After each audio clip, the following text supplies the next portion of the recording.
नमस्कार, स्वागत है आपका इन लाइव 24 न्यूज़ चैनल के सुबह के समाचार में।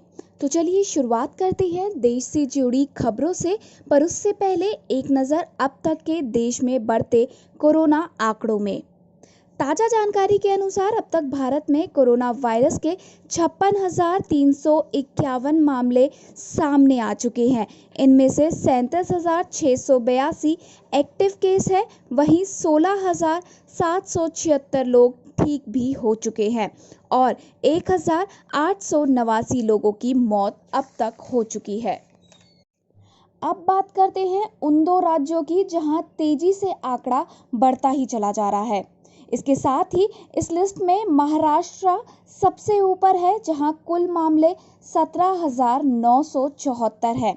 यहां एक्टिव केस 13,979 हैं, रिकवर 3,301 हो चुके हैं और डेथ 694 लोगों की अब तक हो चुकी है। दूसरे नंबर पे है गुजरात। यहाँ कुल 7,013 मामले अब तक सामने आ चुके हैं, वहीं एक्टिव केस हैं 4,879, रिकवर 1,709 हो चुके हैं और डेथ 425 की हो चुकी है। तो चलिए अब खबरों का सिलसिला शुरू करते हैं। देर रात भारतीयों को लेकर आबू धाबी और दुबई से विमान स्वदेश पहुंचे। 363 यात्रियों की केरल में हुई लैंडिंग। लॉकडाउन के कारण विदेश में फंसे भारतीयों को स्वदेश लाने का महाअभियान वंदे भारत मिशन गुरुवार से शुरू हो गया। खाड़ी के देशों से भारतीयों को लेकर 2 विमान गुरुवार की रात भारत पहुंच गए। सिंगापुर से भारतीयों को लेकर पहला विमान शुक्रवार को रवाना होगा। इस मिशन के तहत पहले चरण में 13 देशों से करीब 14,800 यात्रियों को भारत लाने की योजना है। जानकारी के अनुसार पहला विमान आबू धाबी से शाम 5:07 पर रवाना होकर रात 10:09 में कोची पहुंच गया। इस विमान से 177 यात्री आए हैं। वहीं दूसरा विमान दुबई से शाम 5:46 पर रवाना होकर रात 10:32 पर कोझिकोड हवाई अड्डे पर उतर गया। ये विमान भी 177 यात्रियों को लेकर आया है। इन विमानों की रवानगी के समय यूएई में भारतीय राजदूत पवन कपूर पूरे अभियान पर नजर रखे हुए थे। रवाना होने से पहले सभी यात्रियों की मेडिकल जांच की गई। किसी में भी कोरोना के लक्षण नहीं पाए गए। स्वदेश आए लोगों को 1 हफ्ते तक क्वारंटाइन में रखा जाएगा। इसके साथ ही कोची से मिली जानकारी के अनुसार केरल पहुंचे यात्रियों में से 5 में कोरोना के लक्षण पाए गए। उन्हें जिला अस्पताल के आइसोलेशन वार्ड में भर्ती कराया गया है।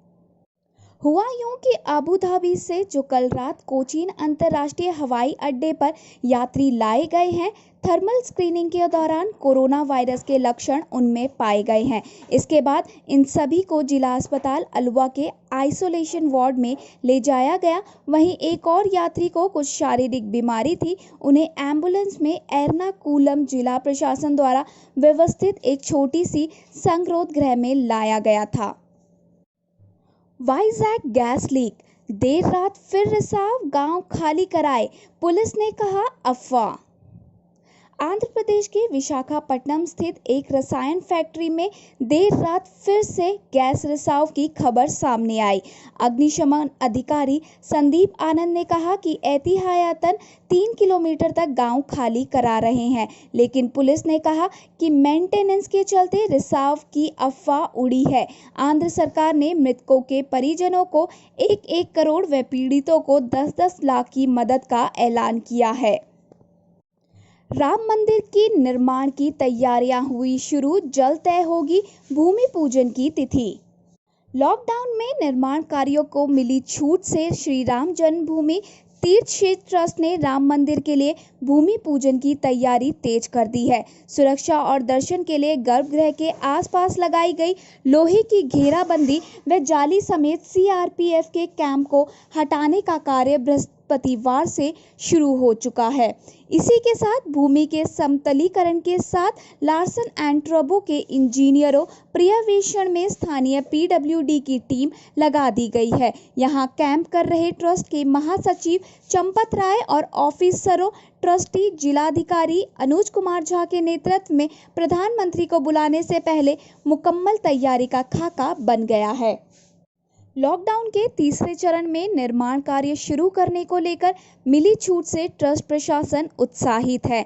डीएम अनुज कुमार झा की ओर से मंदिर के नक्शे के मुताबिक गर्भगृह के चारों ओर लगाई गई लोहे की पाइप की घेराबंदी, लोहे की जाली, अस्थायी सुरक्षा कर्मियों के कैंप को हटाकर समतल कराने का कार्य जोरों पर है। हिजबुल आतंकियों के 2 मददगार अमृतसर से गिरफ्तार, केंद्र सरकार ने जांच के लिए एनआईए को दिए दिशा निर्देश। पंजाब पुलिस ने गुरुवार को अमृतसर से आतंकियों के 2 मददगारों को गिरफ्तार किया है। ये दोनों हिजबुल मुजाहिदीन कमांडर रियाज नायको के नज़दीकी साथी हिलाल अहमद वागे के मददगार हैं। वागे को पंजाब पुलिस ने 25 अप्रैल को अमृतसर से गिरफ्तार किया था, जबकि नायको को बुधवार को सेना ने श्रीनगर में मार गिराया था। वहीं केंद्र सरकार ने इस मामले की जांच के लिए एनआईए को निर्देश दिए हैं। सरकारों ने शुरू की मजदूरों को रोकने की मुहिम, रोजगार के साथ साथ दे रही सभी सुविधाएं। कोरोना से बचाव के लिए लॉकडाउन को लागू किए 44 दिन हो चुके हैं। ऐसे में सबसे बड़ी दिक्कत उन उद्यमियों के सामने खड़ी हो गई है जिनकी कंपनियां लगभग 1.5 महीने से बंद हैं। वहीं मजदूरों के पलायन के चलते लॉकडाउन खुलने के बाद भी इस समस्या से निजात मिलता नहीं दिखाई दे रहा। यही कारण है कि जहां दिल्ली और हरियाणा की सरकारें पूरा जोर लगा रही हैं कि मजदूर अपने घर को ना लौटे, वहीं मध्य प्रदेश छग में कई तरह की छूट देकर उद्यमियों को कुछ राहत दी गई है। दिल्ली और हरियाणा सरकार नहीं चाहती कि श्रमिक अपने घरों को वापस लौटे। सरकार की इस सोच में उद्योगों के साथ साथ मजदूरों का हित छिपा हुआ है, क्योंकि सरकारों का मानना है कि किसी भी प्रदेश की अर्थव्यवस्था की रीढ़ उद्योग धंधे होते हैं और उद्योग धंधों की रीढ़ श्रमिक। ऐसे में अगर श्रमिक चले गए तो उद्योग बंद हो जाएंगे। ऐसे में अर्थव्यवस्था को तो नुकसान होगा ही। राज्यसभा के चुनाव कराना फिलहाल मुमकिन नहीं, लग सकता है लंबा समय। कोविड-19 महामारी के चलते टाले गए राज्यसभा और 2 राज्यों के विधान परिषद चुनाव जून से पहले होना संभव नहीं है। इसके चलते राज्यसभा की 18 और विधान परिषद में बिहार की 17 एवं उत्तर प्रदेश की 11 सीटों के चुनाव के दावेदारों को अभी और इंतजार करना पड़ेगा। इन सभी सीटों के पिछली बार चुने गए प्रतिनिधियों का कार्यकाल पूरा हो चुका है। वहीं कोरोना संकट के चलते निर्वाचन आयोग ने गत 3 अप्रैल को आदेश जारी कर इन सभी सीटों के लिए चुनाव अगले आदेश तक के लिए स्थगित कर दिए थे। इनमें महाराष्ट्र विधान परिषद की 9 सीटों के चुनाव भी शामिल थे, जिन्हें अब राज्य में मुख्यमंत्री उद्धव ठाकरे और राज्यपाल भगत सिंह कोश्यारी की मांग के बाद कराया जा रहा है, क्योंकि वहां पर मुख्यमंत्री उद्धव ठाकरे को 27 मई तक किसी न किसी सदन का सदस्य बनना जरूरी है। इसलिए निर्वाचन आयोग ने विशेष परिस्थितियों में वहां विधान परिषद चुनाव कराने की घोषणा की है। मेक इन इंडिया के तहत भारत ने लगाई बड़ी छलांग, पीपीई निर्माण में दूसरे नंबर पर पहुंचा भारत। कोरोना संकट के दौरान सामने आई चुनौतियों को भारतीय कंपनियों और संस्थानों ने अवसर के रूप में तब्दील कर दिया। पीपीई, मास्क और वेंटिलेटर की अपनी ज़रूरतें पूरी करने को भारत ने मेक इन इंडिया के तहत बड़ी छलांग लगाई है। भारत पीपीई निर्माण में चीन के बाद दूसरे स्थान पर पहुंच गया है। उम्मीद है कि अगले 6 महीनों में भारत चीन को भी पीछे छोड़ सकता है। पाकिस्तानी सेना ने पुंछ में नियंत्रण रेखा पर की गोलाबारी, एक नागरिक हुआ घायल। पाकिस्तानी सेना ने बृहस्पतिवार को जम्मू कश्मीर के पुंछ जिले में नियंत्रण रेखा के नज़दीक 3 सेक्टरों में अग्रिम चौकियों और गांवों पर गोलाबारी की और मोर्टार के गोले दागे, जिसमें एक नागरिक घायल हो गया। भारतीय सेना ने इसका माकूल जवाब दिया। एक रक्षा प्रवक्ता ने बताया कि जम्मू कश्मीर में नियंत्रण रेखा पर लगातार छठे दिन पाकिस्तानी सैनिकों ने गोलाबारी करके और मोर्टार के गोले दागकर संघर्ष विराम का उल्लंघन किया। उन्होंने बताया कि गुरुवार सुबह 11 बजे से पाकिस्तानी सेना ने बिना किसी उकसावे के संघर्ष विराम का उल्लंघन करते हुए पुंछ के कस्बा शानपुर और किरनी सेक्टर में छोटे हथियारों से गोलीबारी की और मोर्टार के गोले भी दागे और साथ ही भारतीय सेना ने इसका मुंह तोड़ जवाब दिया और अंतिम खबर आने तक दोनों तरफ से गोलीबारी जारी थी। अभी तक किसी के हताहत होने की खबर सामने नहीं आई है। अधिकारियों ने कहा कि पाकिस्तानी गोलीबारी में घायल हुए कस्बा गांव के एक निवासी निसार अली को अस्पताल में भर्ती कराया गया है। त्रिपुरा में बीएसएफ के 24 और जवान कोरोना पॉजिटिव। राज्य में तेजी से फैल रहा वायरस। त्रिपुरा में सीमा सुरक्षा बल की 86वीं बटालियन के 24 और जवानों के कोरोना वायरस से संक्रमित पाए जाने के बाद राज्य में इस वायरस के सक्रिय मामलों की संख्या बढ़कर 86 पहुंच गई है। राज्य के मुख्यमंत्री विप्लव कुमार देव ने ट्वीट कर ये जानकारी देते हुए बताया कि पिछले 5 दिनों के दौरान राज्य में कोरोना के मामले 0 से बढ़कर 86 पर पहुंच गए हैं और ये सभी मामले बीएसएफ की 138वीं और 86वीं बटालियन से जुड़े हुए हैं। मुख्यमंत्री ने बताया कि राज्य का कोई भी नागरिक कोरोना से संक्रमित नहीं है। इससे पहले बुधवार को बीएसएफ के 22 जवानों के कोरोना से संक्रमित होने की पुष्टि हुई थी। इन नए मामलों के बाद त्रिपुरा उत्तर पूर्व में कोरोना के सर्वाधिक मामलों वाला राज्य बन गया है। मुख्यमंत्री ने हालांकि नागरिकों से ना घबराने की अपील की है और कहा है कि राज्य सरकार कोरोना को नियंत्रण करने को लेकर पूरी मेहनत के साथ काम कर रही है। अब खबरें विदेश से। पूर्व खुफिया प्रमुख मुस्तफा कडेमी ने ली इराक के पीएम पद की शपथ। पूरी दुनिया जब कोरोना से जूझ रही है, तब इराक के पूर्व जासूस प्रमुख मुस्तफा कडेमी को देश के अगले पीएम के रूप में बृहस्पतिवार तड़के शपथ दिलाई गई। कडेमी को इस पद के लिए पहले ही नामित किया गया था। हफ्ते भर की तनावपूर्ण राजनीतिक वार्ताओं के बाद उन्हें शपथ दिलाई गई क्योंकि कोरोना के चलते देश गंभीर आर्थिक संकट का सामना कर रहा है। कोरोना पर शोध कर रहे चीनी प्रोफेसर की अमेरिका में हत्या, शरीर पर मिले गोलियों के कई घाव।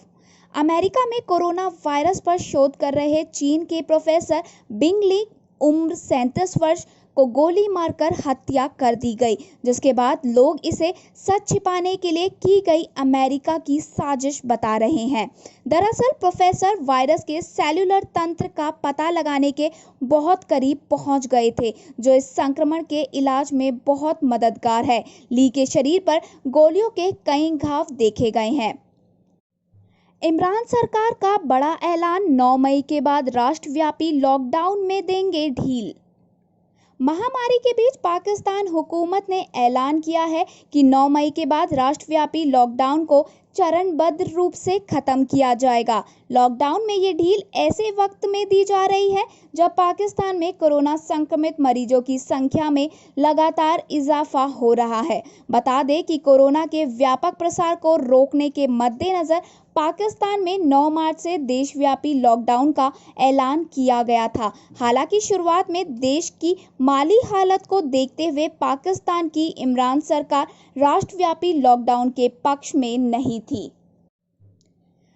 20 दिनों तक अदृश्य रहने के बाद किम जोंग का चीन के प्रति प्रेम छलका, अमेरिका की है पैनी नजर। उत्तर कोरियाई नेता किम जोंग उन ने चीनी राष्ट्रपति शी जिनपिंग को एक मौखिक संदेश भेजा है। इस संदेश में किम ने कोरोना वायरस के प्रसार को बढ़ते ढंग से रोकने के लिए बीजिंग की प्रशंसा की और बधाई भी दी। उत्तर कोरिया के नेता किम जोंग का ये बयान इसलिए भी उपयोगी है क्योंकि जब अमेरिका सहित अन्य यूरोपीय देश कोरोना वायरस के प्रसार के लिए चीन को दोषी मान रहे हैं, ऐसे में किम को जिनपिंग को बधाई देकर अपनी दोस्ती का निर्वाह किया है। इस बधाई का एक और भी संकेत है कि किम ने साफ कर दिया कि वो संकट की घड़ी में चीन के साथ खड़ा है। इस वर्ष उत्तर कोरियाई नेता का ये दूसरा बधाई संदेश है। किम ने इससे पहले कोरोना वायरस के संबंध में चीनी राष्ट्रपति को संदेश भेज चुके हैं। किम ने पहला बधाई संदेश जनवरी में भेजा था। इस संदेश में भी उन्होंने वायरस के खिलाफ बीजिंग की लड़ाई के लिए अपने समर्थन को दर्शाया था। अपने मौखिक संदेश में किम जोंग उन ने चीनी राष्ट्रपति के अच्छे स्वास्थ्य की कामना की है। किम ने कहा है कि शी जिनपिंग के नेतृत्व में पार्टी ने लगातार बड़ी सफलता हासिल की है। वो निरंतर पार्टी का विस्तार कर रहे हैं। उत्तर कोरियाई नेता ने कहा कि जिनपिंग बुद्धिमान है और उनके मार्गदर्शन में चीन अंतिम जीत हासिल करेगा। स्टाफ के संक्रमित होने के बाद ट्रंप की कोरोना रिपोर्ट आई नेगेटिव। अब तक 2 बार हो चुकी है जांच। अमेरिकी राष्ट्रपति डोनाल्ड ट्रंप और उपराष्ट्रपति माइक पेंस की कोरोना रिपोर्ट नेगेटिव आई है। व्हाइट हाउस में काम करने वाले अमेरिकी सेना के एक सदस्य के संक्रमित होने के बाद दोनों नेताओं की जांच की गई थी। सैन्य अधिकारी की पहचान CNN ने ट्रंप के निजी स्टाफ के रूप में की है। व्हाइट हाउस के प्रवक्ता होगन गिडले ने एक बयान में कहा, हमें हाल ही में व्हाइट हाउस मेडिकल यूनिट द्वारा सूचित किया गया था कि अमेरिकी सेना का एक सदस्य जो व्हाइट हाउस परिसर में काम करता है कोरोना पॉजिटिव पाया गया है। हालांकि राष्ट्रपति और उपराष्ट्रपति की रिपोर्ट नेगेटिव है और दोनों का स्वास्थ्य अच्छा है। आपको बता दें कि ट्रंप अब तक कोरोना वायरस के लिए कम से कम 2 बार परीक्षण करा चुके हैं। दोनों बार उनकी रिपोर्ट्स नेगेटिव आई है। इससे पहले 2 अप्रैल को ट्रंप की कोरोना वायरस जांच की गई थी। 3 अप्रैल को व्हाइट हाउस ने कहा था कि ट्रंप या पेंस के निकट जाने वाले किसी भी व्यक्ति की कोविड-19 जांच की जाएगी। धन्यवाद। आगे की और खबरों के लिए बने रहिए हमारे साथ इन लाइव 24 न्यूज़ चैनल में। और अगर आपको हमारी ये वीडियो पसंद आई हो तो प्लीज़ लाइक और दोस्तों के साथ शेयर करना बिल्कुल ना भूलें और जाने से पहले हमारे चैनल को ज़रूर सब्सक्राइब करें।